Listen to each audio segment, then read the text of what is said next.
Hello rash, என்னடிம்மா பண்ணிட்டு இருக்க? அதை எதுக்குமா கேட்குறீங்க? என்னால் இங்கே வேலை பண்ணவே முடியல. நீங்கள் என்ன சோஃபா மேலேயே வளர்த்துட்டீங்கம்மா. இங்கே என்ன சமைக்க சொல்கிறாங்க, பாத்திரம் கழுவ சொல்கிறாங்க, வீடு கூட்ட சொல்கிறாங்க. இதில் என் குழந்தைய நானே பார்த்துக்கணுமா, என் துணியை நானே துவைச்சிக்கணுமா, என் சாப்பாட்டை நானே செஞ்சு நானே சாப்பிட்டுக்கணுமா. நீங்கள் எவ்வளோ நாள் எனக்கு ஊட்டி விட்டுருப்பீங்க. என்னால் இதெல்லாம் அனுபவிக்க முடியலம்மா. இவ்வளோ கொடுமையாக உன்னை பண்ணுறாங்க. இதெல்லாம் தெரிஞ்சிருந்தா நான் உன்னாங்க கல்யாணமே பண்ணி கொடுத்துருக்க மாட்டேனேம்மா. ஏன் உங்கள் அத்தை ஒரு வேலையும் பண்ணி தர்றது இல்லையாம்மா உனக்கு? அவங்க ஏதோ ஃபங்க்ஷனுன்னு வெளியில் கிளம்பிட்டாங்கம்மா. மொத்த வேலையும் ஏன் மேலே தான் இருக்குது. இன்னும் நான் சமைக்கவே இல்லை. எனக்கு வேறு பசிக்குது. அதனால தான் கொஞ்சம் டீ போட்டு குடிச்சிட்டு பாப்பாவுக்கு சோறு ஊட்டிட்டு வந்து உட்காந்துட்ருக்கேன். இதுக்கே எனக்கு டயர்ட் ஆயிடுச்சுமா.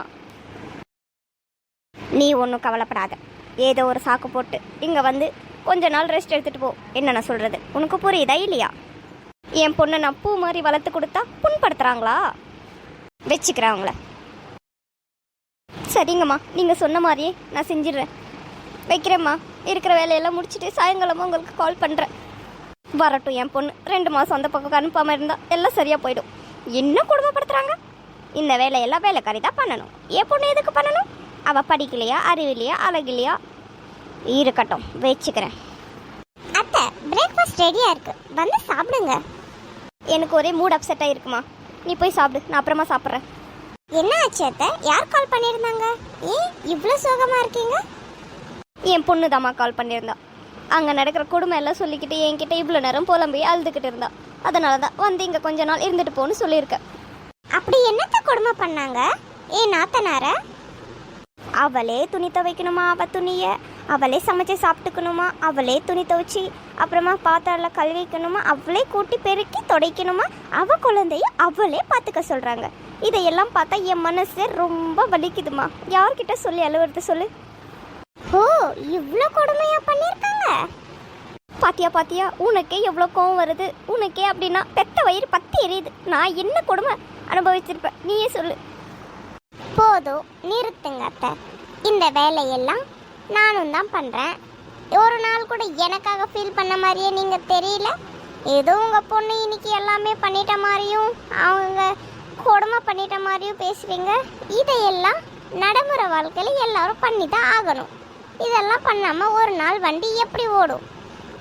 நல்ல புத்தி சொல்லி தராமல் இங்கே வந்து கொஞ்ச நாள் இருந்துட்டு போன்னு வேற சொல்லியிருக்கீங்க. நல்ல பழக்கத்தை கற்றுக்கோங்க அத்தை. அதெல்லாம் எனக்கு தெரியும். உள்ள போய் வேலையை பாரு. ஆமாம், பொண்ணுக்கு ஒரு நியாயம், மருமகளுக்கு ஒரு நியாயம். நான் வரேன், செஞ்சு வச்சிருக்கேன். எப்போ முடியுதோ அப்போ சாப்பிட்டுக்கோங்க. இவளுக்கு எங்கே கஷ்டம் தெரிய போகுது? என் பொண்ணாச்சே, என் பொண்ணு வரை எனக்கு தான் புரியும். இவளுக்கு எங்கே புரியும்? ஆமா, இதோ நான் வந்துட்டேன். என்னடி இப்போதான் ஃபோனில் அவ்வளோ சோகமாக பேசிட்டு இருந்தேன், அதுக்குள்ளே வந்துட்டேன். நீங்கள் சொன்ன பிளானை எக்ஸிக்யூட் பண்ணிட்டு தான்மா வந்திருக்கேன். இனி 1 மாதம் அந்த பக்கம் போகிறதா இல்லை. அப்படி என்னடி சொல்லிட்டு வந்த? அதான் நம்ம பாட்டி செத்து போகிற நிலமையில இருந்தாங்கல்லம்மா, அது இன்னும் சரியாகல. இன்னும் அப்படி தான் இருக்காங்க, இழுத்துட்டு இருக்காங்களா. கொஞ்சம் பால் மட்டும் ஊற்றிட்டு நாளைக்கு காலையிலேயே வந்துடுறேன்னு சொல்லிட்டு எங்கள் அத்தைக்கிட்ட குழந்தை விட்டுட்டு வந்துட்டேம்மா. அது சரிடி, அதெல்லாம் எப்படி நம்பினாங்க அவங்க?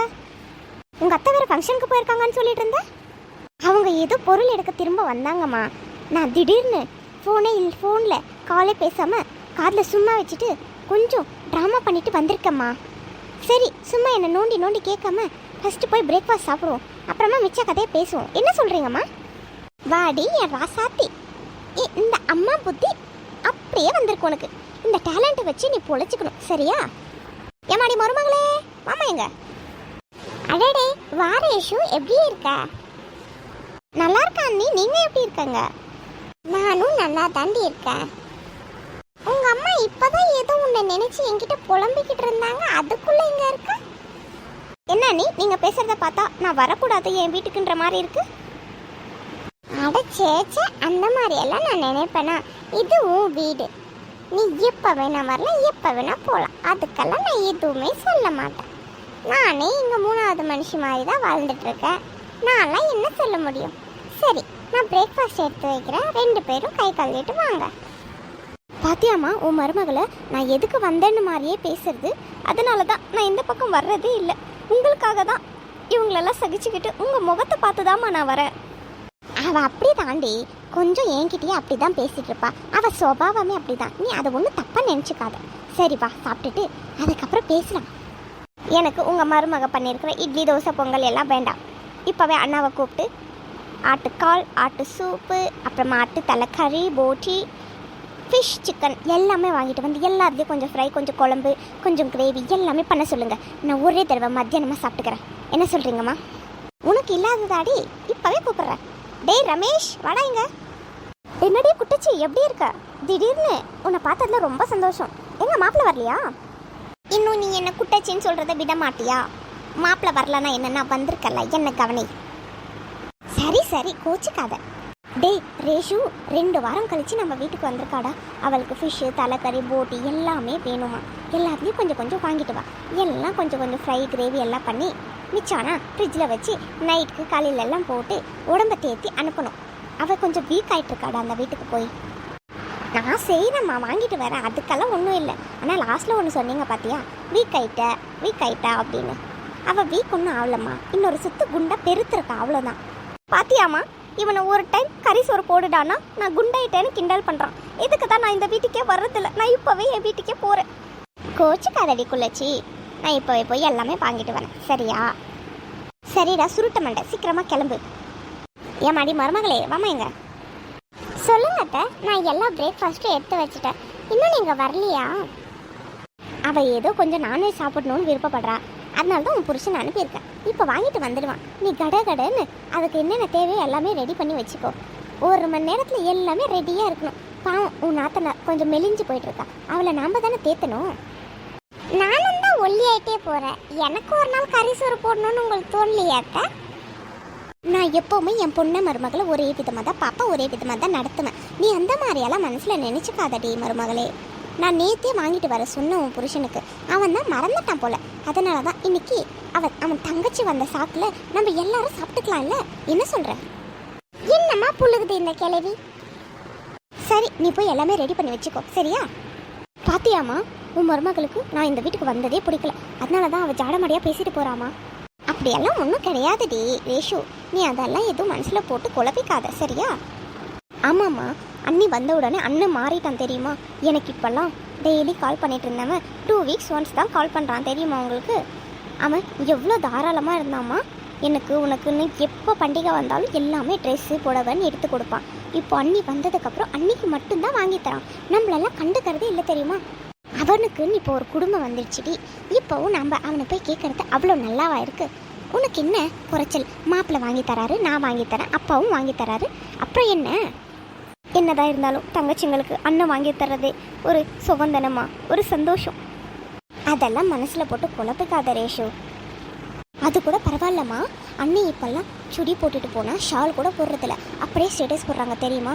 வெறும் வெஸ்டர்ன் ட்ரெஸ், ஸ்லீவ்லெஸ், ஹிப்பெல்லாம் தெரிகிற மாதிரியே ஃபோட்டோ போடுறாங்கம்மா. நம்ம குடும்பமான மரியாதைலாம் என்னம்மா ஆபத்து? அவள் வயசுக்கு அவள் போட்டுக்கிட்டோண்டி. என் வயசு வந்தால் போட்டுக்கவா முடியும்? நீ கூட தான் போட்டுக்கிற. மாப்பிள்ளை எதுவும் சொல்லலையே, நீயும் கண்டுக்காமல் விட்டுரு. அவளாவது கொஞ்சம் சந்தோஷமாக இருந்துக்கட்டும். நான் நினச்சா இப்போ போட முடியுமா என்ன? என்னம்மா நீ உன் மருமகளுக்கே சப்போர்ட் பண்ணுற. நான் என்ன சொன்னாலும் காதலியே வாங்கிக்க மாட்டேன். நான் உன் கூட பேசலை, போங்க. அத்தை, சாப்பாடெல்லாம் தயாராக இருக்கு, 2 பேரும் வந்து சாப்பிடுங்க. அண்ணி, இவ்வளோ ஐட்டமும் எனக்காகவா பண்ணீங்க?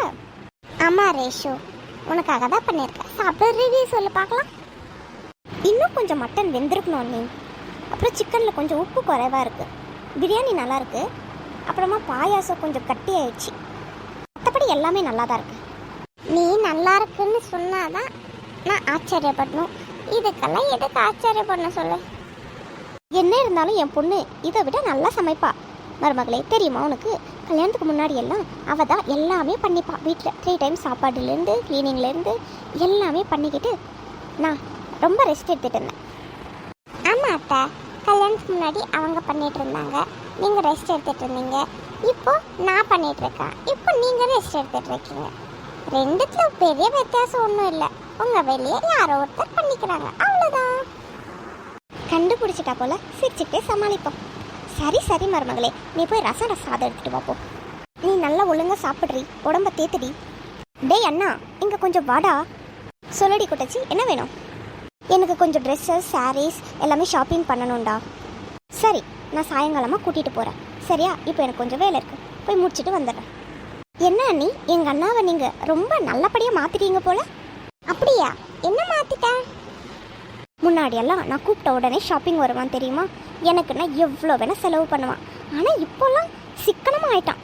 அவன் தான் குடும்பஸ்தான் ஆயிட்டான்ல. அவன் பொண்டாட்டி புள்ளைய வளர்க்கணும், அவன் குடும்பத்தை பெருசாக்கணும். நான்லாம் எங்கள் கண்ணுக்கு தெரியுறேன் அவனுக்கு.